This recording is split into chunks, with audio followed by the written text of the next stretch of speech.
Hello students, कक्षा 9वीं के सभी विद्यार्थियों का स्वागत है गणित की ऑनलाइन क्लास में। आज की क्लास में हम चैप्टर 8 के प्रश्नावली 8.4 के क्वेश्चंस को हल करेंगे। ठीक है, त्रिकोणमिति अनुपात एवं सरल समीकरण के अंतर्गत 8.4 का क्वेश्चन नंबर 1 को समझेंगे। निम्नलिखित त्रिकोणमिति समीकरण को थीटा के मान के लिए हल कीजिए, जहां थीटा का वैल्यू 0 से बड़ा और 90 अंश से छोटा होना चाहिए। ठीक है, यहाँ पे पहला प्रश्न दिया है साइन थीटा बराबर कॉस थीटा। तो यहाँ पर हमको किसका मान फाइंड करना है? थीटा का मान फाइंड करना है। मैंने आपको बताया है थीटा मान फाइंड करने के लिए आपको क्या करना है, देखिए जिसका मान क्या आना चाहिए, 0 से बड़ा और 90 अंश से छोटा होना चाहिए। ठीक है, तो इसके लिए हम क्या करेंगे, कॉस थीटा को आप साइन थीटा के नीचे ले आइए।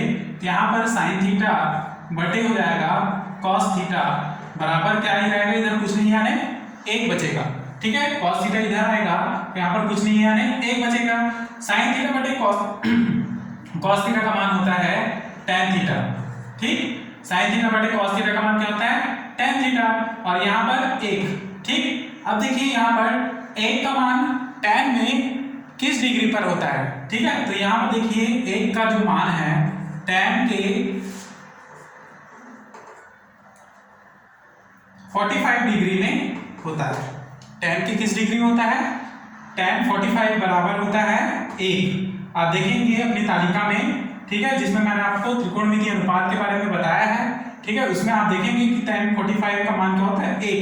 तो 1 को हम डायरेक्ट tan 45 डिग्री लिख सकते हैं। यहाँ से जब दोनों ओर इस प्रकार से tan का साइन दिया हो, या दोनों ओर sin का साइन दिया हो, या दोनों ओर cos का साइन, जब भी कोई साइन दोनों ओर दिया हो, ठीक है, तो वो हट जाएंगे, केवल थीटा का मान बचेगा। थीटा बराबर क्या है, 45 अंश। और यही इसका उत्तर है, जो कि जिसमें थीटा का वैल्यू होगा 0 अंश से बड़ा है और 90 अंश से छोटा है। ठीक, तो ये इसका अभिष्ट उत्तर है। नेक्स्ट क्वेश्चन नंबर पहला का क्वेश्चन नंबर 2 को समझेंगे। दिया है 2 cos थीटा बराबर 1। ठीक, यहाँ पर हमको थीटा का मान निकालना है, तो 2 को आप पक्षांतर करेंगे इधर, तो क्या प्राप्त होगा, cos थीटा बराबर क्या, 1/2। अब 1/2 मान जो है cos के लिए, क्योंकि इस तरफ cos थीटा है ना, इसलिए 1/2 का मान किसके लिए निकालेंगे, हम cos के अंतर्गत निकालेंगे। तो किसमें cos, किस डिग्री में cos का मान जो है 1/2 होगा, तो वो होगा cos 60 डिग्री का मान 1/2 होता है। तो यहाँ पर लिखेंगे cos थीटा बराबर cos 60। ठीक है, तो यहाँ से थीटा का मान क्या प्राप्त होगा, 60 डिग्री, और यही इसका अभिष्ट उत्तर होगा। क्लियर, यहाँ पे आपको लिखना होगा कि चूंकि cos 60 degree is equal to 1/2। Clear, तो ये इसका अभिष्ट उत्तर होगा। उसी प्रकार यहाँ पर आप लिखेंगे कि चूंकि sin theta upon cos theta बराबर होता है tan थीटा, तथा चूंकि tan 45 degree is equal to होता है 1। ठीक है, तो इसको हम यहाँ पर और इसको हमने यहाँ पर पुट किया। ठीक, नेक्स्ट क्वेश्चन नंबर 5 को समझेंगे।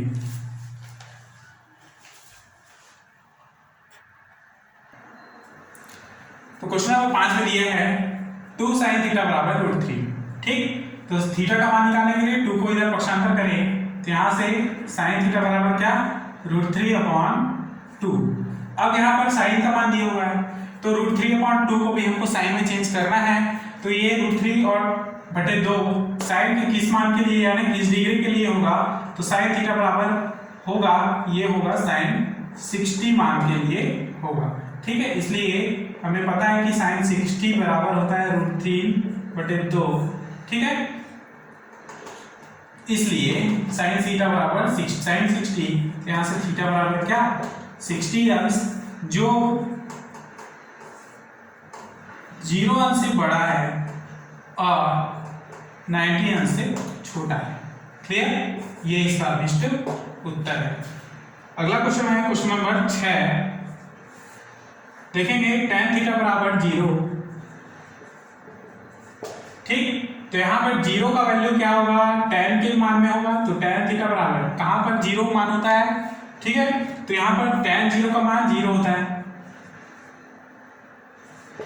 tan जीरो का मान क्या होता है, जीरो, इसलिए थीटा बराबर क्या, थीटा बराबर भी 0 डिग्री, और यही इसका अभिष्ट उत्तर, ठीक। नेक्स्ट है क्वेश्चन नंबर 7।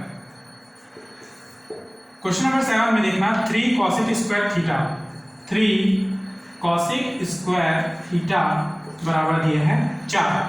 यहाँ पे थीटा का वैल्यू फाइंड करने के लिए 3 को कॉमन लेंगे, सॉरी पक्षांतर करेंगे, तो यहाँ पे cosec स्क्वायर थीटा बराबर क्या होगा, 4/3, ठीक। अब यहाँ पर cosec के ऊपर क्या है, स्क्वायर है, स्क्वायर को आप दूसरी ओर पक्षांतर करेंगे, मतलब 4/3 के लिए की तरफ लाएं, तो ये हो जाएगा स्क्वायर बदलकर रूट के अंदर आ जाएगा, यानी 4/3, रूट अंडर 4/3 होगा। अब आपको ये करना है कि रूट 4 है ना, इसको आप अलग अलग लिख सकते हो, रूट 4 और रूट 3 करके, ठीक। यहां से रूट 4 का मान होता है 2, और रूट 3 जो है रूट 3 ही रहेगा, क्लियर। अब देखिए आपको पता है कि साइन मान में साइन 60 है ना, साइन मान के लिए साइन 60 का मान होता है रूट 3/2, क्लियर। तो यहां पर cosec थीटा जो है साइन का उल्टा होता है, तो यहां पर cosec 60 का मान होता है रूट 3/2, सॉरी 2/√3, क्योंकि साइन 60 का उल्टा है cosec 60, ठीक है, इसलिए इनका मान जो है ऊपर नीचे हो जाएगा, मतलब 2 ऊपर हो जाएगा, रूट 3 नीचे, ठीक है। इसलिए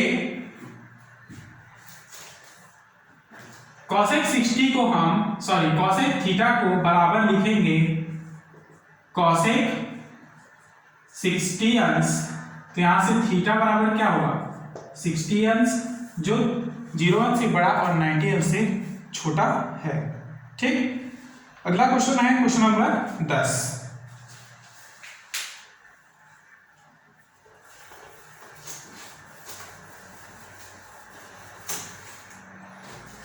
तो क्वेश्चन नंबर 10 में देखें,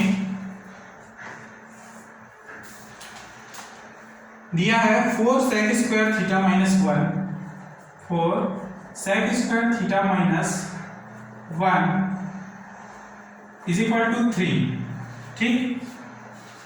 तो यहां से हम -1 को पक्षांतर करेंगे, तो 4 sec square theta is equal to 3 + 1, then 4 sec square theta बराबर 4, 4 को इधर पक्षांतर करें तो sec स्क्वायर थीटा बराबर क्या, 4/4 बराबर 1, यानी sec स्क्वायर थीटा बराबर 1। अब sec जो है cos का उल्टा होता है, तो cos के किसके मान में जो मान होता है 1 होता है, तो cos 0 का मान होता है 1, ठीक। तो cos 0 का मान 1 होगा, तो यहाँ पर sec जो cos का उल्टा होता है, यानी 1 का उल्टा क्या होगा, 1 ही होगा, तो sec 0 का मान भी क्या होगा, 1 होगा। तो यहाँ पर sec स्क्वायर थीटा है, स्क्वायर को इधर पक्षांतर करेंगे तो sec थीटा बराबर रूट अंडर 1, अर्थात इसका मान होगा 1। तो यहाँ से sec थीटा का मान क्या होगा, sec थीटा बराबर sec 0, ठीक। तो थीटा इज इक्वल टू क्या प्राप्त होगा, 0 डिग्री, क्लियर। और यही इसका अभिष्ट उत्तर होगा। तो इस प्रकार से चैप्टर नंबर 8 कंप्लीट, और उसका प्रश्नावली प्रश्नावली 8.4 भी कंप्लीट हुआ, ठीक है। तो इतने क्वेश्चंस आपको बिल्कुल बनाने ही हैं, और जितने भी क्वेश्चंस हैं उनको भी बनाने हैं, ठीक है। इसके आगे के प्रश्न, आगे के चैप्टर को हम पढ़ते हैं, ठीक है। तो आगे का चैप्टर है सरल रेखा एवं कोण।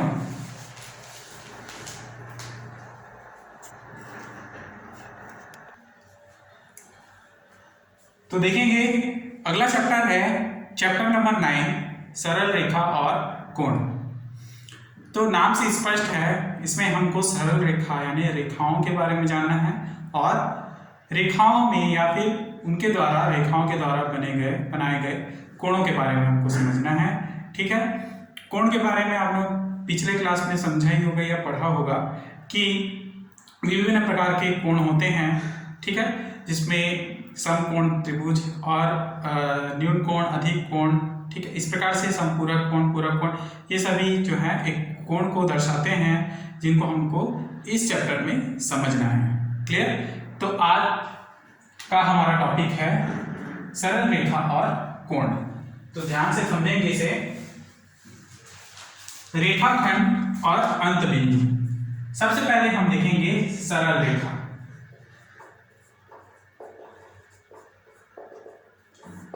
सरल रेखा क्या होता है?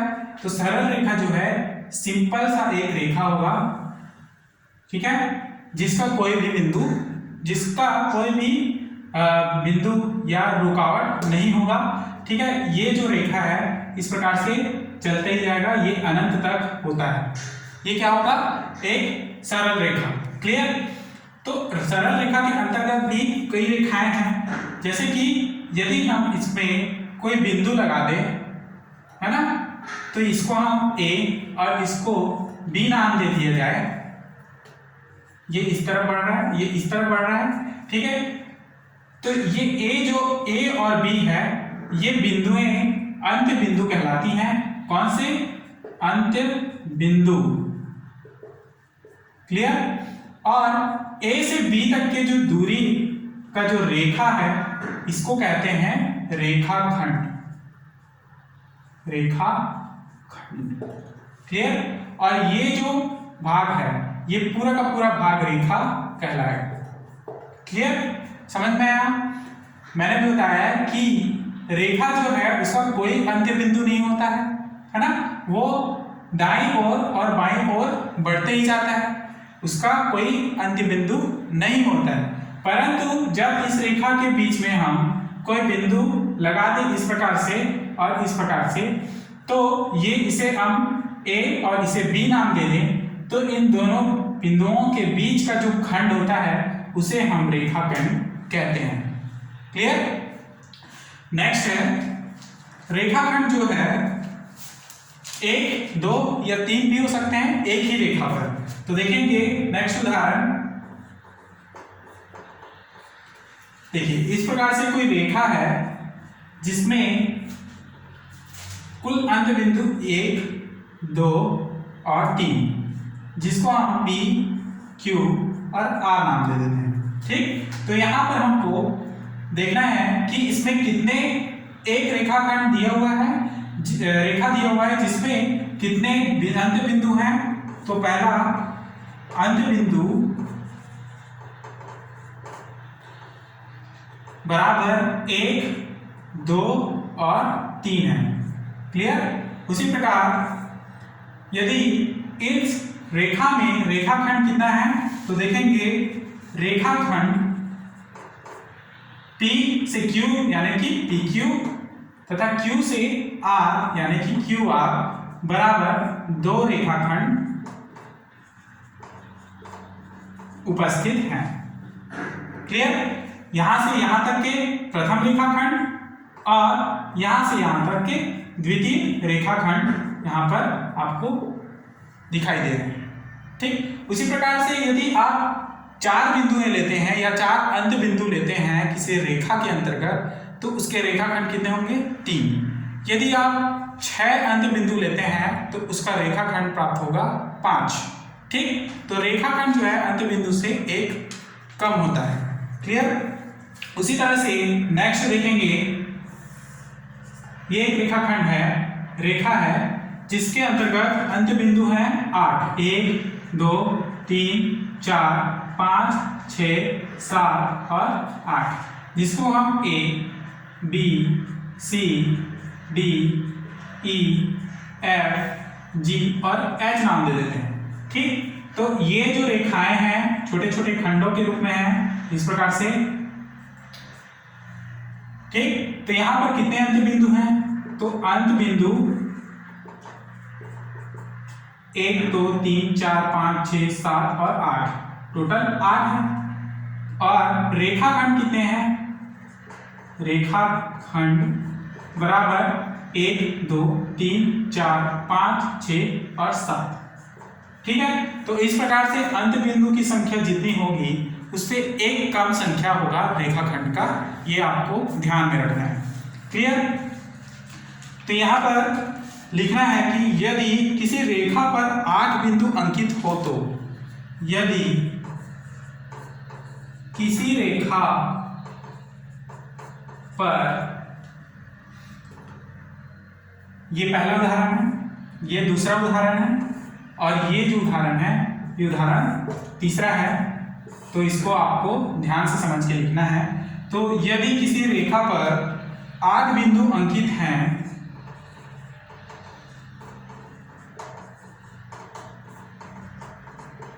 8 बिंदु अंकित हो तो रेखाखंड की संख्या, रेखाखंड की संख्या बराबर कितना, 1 + 2 + 3 + 4 + 5 + 6 + 7 होंगी। ठीक, नेक्स्ट टॉपिक है संरेख बिंदु। क्या होते हैं संरेख बिंदु, ये आपको समझना है। अभी हमने समझा है रेखा जिसका कोई अंत बिंदु नहीं होता है वह अनंत तक ही दाईं और बाईं ओर बढ़ते जाता है। ठीक है, उसी प्रकार रेखा के अंतर्गत रेखाखंड होते हैं। ठीक है, कब रेखाखंड बनेगा, जब हम उस रेखा में कोई अंत बिंदु लगा देते हैं, जैसे कि ए और बी। ठीक है, तो इन ए और बी जो अंत बिंदु हैं उनके बीच की दूरी क्या कहलाएगी, रेखाखंड कहलाएगी। एक ही रेखा के अंतर्गत कई रेखाखंड प्राप्त हो सकते हैं। ठीक है, और एक ही रेखा के अंतर्गत कई बिंदुएं या अंत बिंदुएं हमको मिलती हैं। ठीक, नेक्स्ट टॉपिक को देखें। नेक्स्ट टॉपिक है संरेख बिंदु। तो संरेख बिंदु किसी बिंदु P, Q, R, S आदि एक ही रेखा पर है तो ये संरेख बिंदु है। अर्थात ऐसे सभी बिंदु जो एक ही रेखा पर स्थित हों संरेख बिंदु कहलाते हैं। जैसे कि देखेंगे कि ये एक रेखा है। ठीक है, यदि इसमें इस प्रकार से बिंदुओं को दे दिया जाए जिनको हम P, Q, R, S और T नाम दे दें, तो ये सभी बिंदुएं एक ही रेखा पर स्थित हैं, इसलिए ये रेखाएं क्या कहलाएंगी, संरेख बिंदु कहलाएंगी। ठीक, ये क्या कहलाएगा, संरेख बिंदु कहलाएगा। क्लियर? यहां बिंदु, यहां पर लिखेंगे कि यहां बिंदु ABC संरेख है कब, जब किसी रेखा में बिंदु एक ही रेखा पर स्थित हो तब। ठीक, तो ये क्या है, संरेख है। क्लियर? और यदि इस प्रकार से आपको रेखा प्राप्त हो जिसपे इस तरह से बिंदुएं प्राप्त हों, है ना, और एक रेखा तिरछा लाइन पे जो A, B और C से होकर जाता है, ठीक, तो इसे हम यहाँ पर D और ये जो है C उसका अंत बिंदु है। ठीक है, तो देखेंगे कि यहाँ पर A, B, C ये तो संरेख है, ये क्या है, संरेख है। A, B, C संरेख है, परंतु C और D, C और D जो है संरेख नहीं है। ठीक, C और D संरेख क्यों नहीं है, क्योंकि ये एक ही लाइन में नहीं है, ये अलग अलग लाइन पे स्थित है। देखिए ये A, B और C ये एक लाइन है, C तथा D ये इस प्रकार से ये एक लाइन है, तो ये जो है उभयनिष्ठ बिंदु हो जा रहा है। लेकिन ये C जो है A, B के संतर जो ये A, B, C स्थित रेखा है इस पर माना जाएगा, इसलिए C और D जो है संरेख नहीं है, परंतु A, B, C क्या है, एक संरेख बिंदु है। ठीक, नेक्स्ट पॉइंट है रेखा और कोण।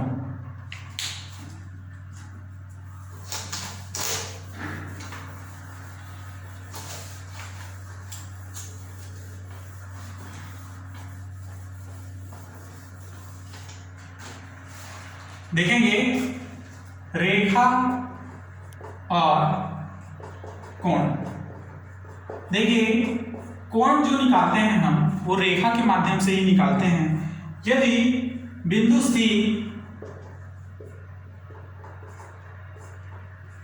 पर कोण DCA बराबर 90 अंश से अधिक हो तो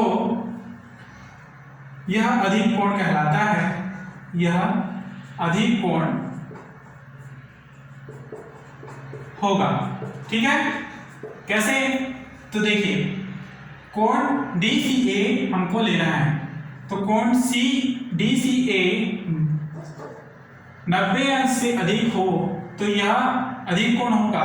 90 अंश के लिए कोण हम इस प्रकार से लेते हैं जिसको हम समकोण कहते हैं। ठीक है, यहाँ पर हम D, यहाँ पर C और यहाँ पर देंगे A। क्योंकि C बीच में है इसलिए 90 अंश किसके मान में आएगा?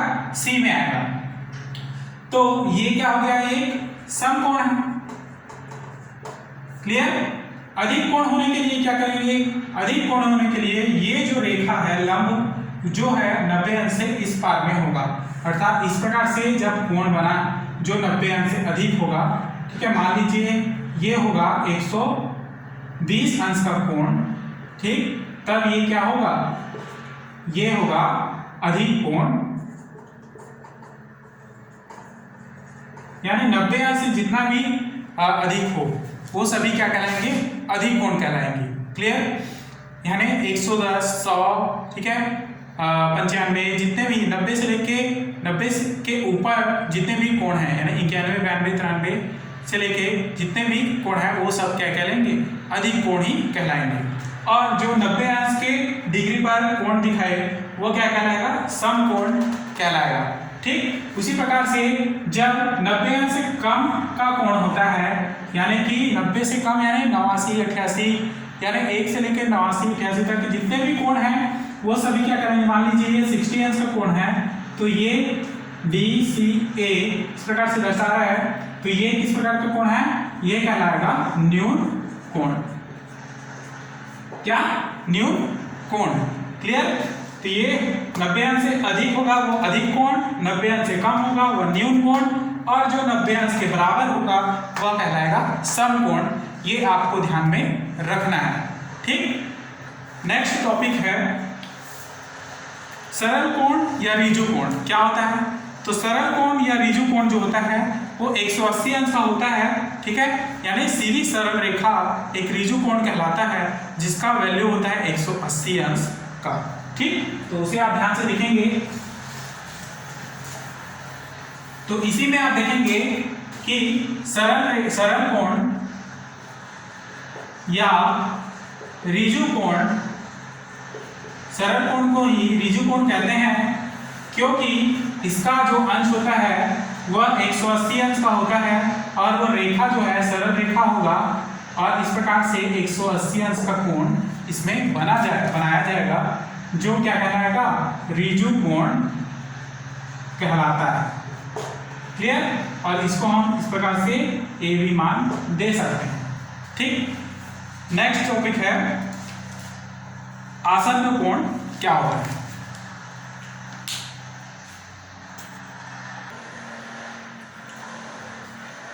ठीक है, आज की क्लास में हम यहीं तक पढ़ रहे हैं। अगले क्लास में हम इसके आगे के टॉपिक को पढ़ेंगे।